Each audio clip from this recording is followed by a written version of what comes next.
आज हम सीखेंगे हिस्टोग्राम बनाना।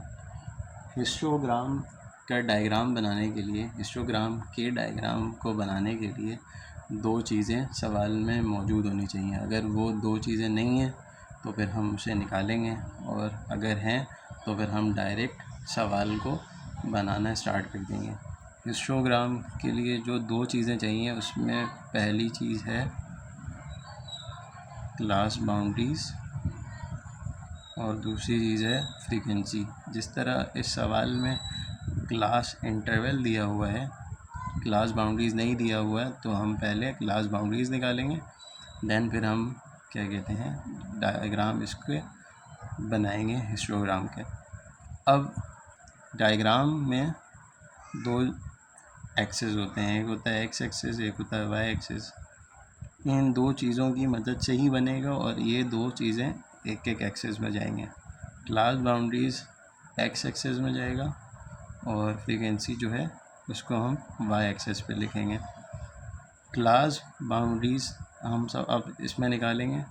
क्लास बाउंड्रीज़ सवाल को इसी तरह सॉल्व करते हैं कि सॉल्यूशन देन सवाल उतारते हैं और उसके बाद क्लास बाउंड्रीज़ बनाते हैं। क्लास बाउंड्रीज़ बनाने के लिए क्लास इंटरवल के लोअर लिमिट से 0.5 को माइनस करवाना होता है और अपर लिमिट में 0.5 को ऐड करवाना होता है।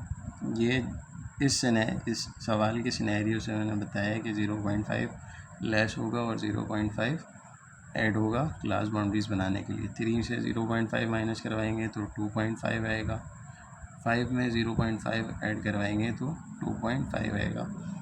इसी तरह बाकी वैल्यूज़ भी फिल कर लेंगे।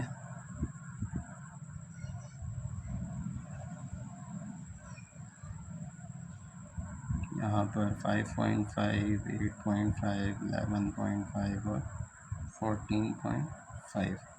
अब हम बनाना स्टार्ट करते हैं हिस्टोग्राम। हिस्टोग्राम बनाने के लिए हमें लाइन खींचना होगा। अब हम इसे किस तरह बनाते हैं, जैसे सबसे पहले हमें जो ये वाली एक्स वाई एक्सेस की लाइन खींचनी है उसमें हमें देखना होगा कि सबसे बड़ी फ्रीक्वेंसी की वैल्यू कितनी है। सबसे बड़ी फ्रीक्वेंसी की वैल्यू कितनी है, 12 है।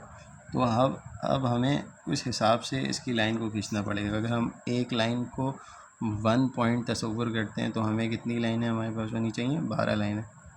2, 3, 4, 5, 6, 7, 8, 9, 10, 11, 12। और यहाँ पर हमें इस तरह के मेजरमेंट की ज़रूरत नहीं है, हम इसे जितना चाहें बड़ा फैला हुआ बना सकते हैं। ये 0.0 है, ये ऑर्गन भी खिलाता है और यहाँ से फिर हम पॉइंट मार्क करना स्टार्ट करेंगे कि 1, 2, 3, 4, 5, अब 6, 7, 8, 9, 10, 11, 12 और इसे थोड़ा सा बड़ा कर दें। यहाँ पर हम क्या चीज़ लेकर गए हैं, हम यहाँ पर लेकर गए हैं फ्रीक्वेंसी। तो यहाँ पर हम फ्रीक्वेंसी को लिखेंगे कि ये हम फ्रीक्वेंसी लेके यहाँ पर गए।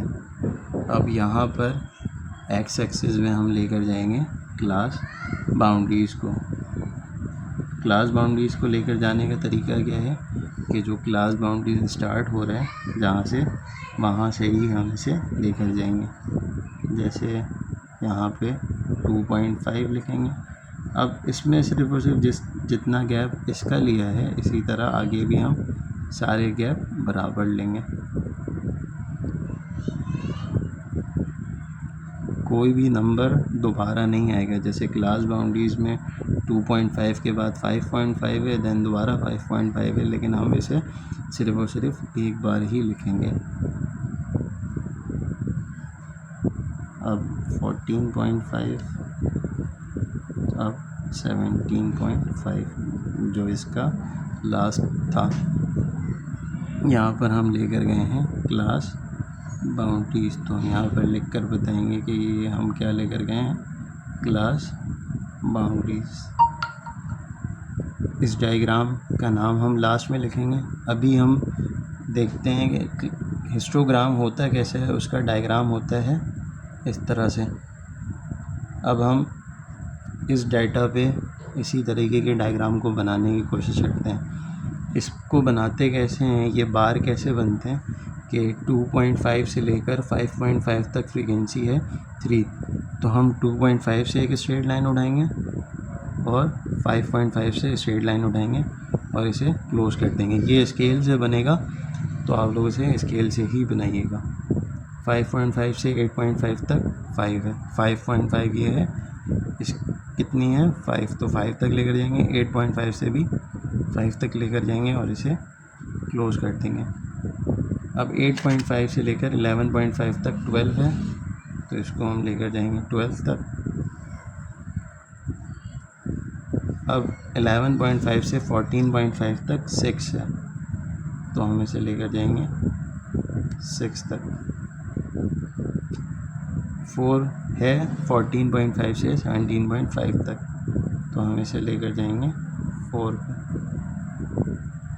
इस डायग्राम का नाम क्या है, हिस्टोग्राम, जो सवाल में पूछा गया था। तो हिस्टोग्राम अब कंप्लीट हो गया।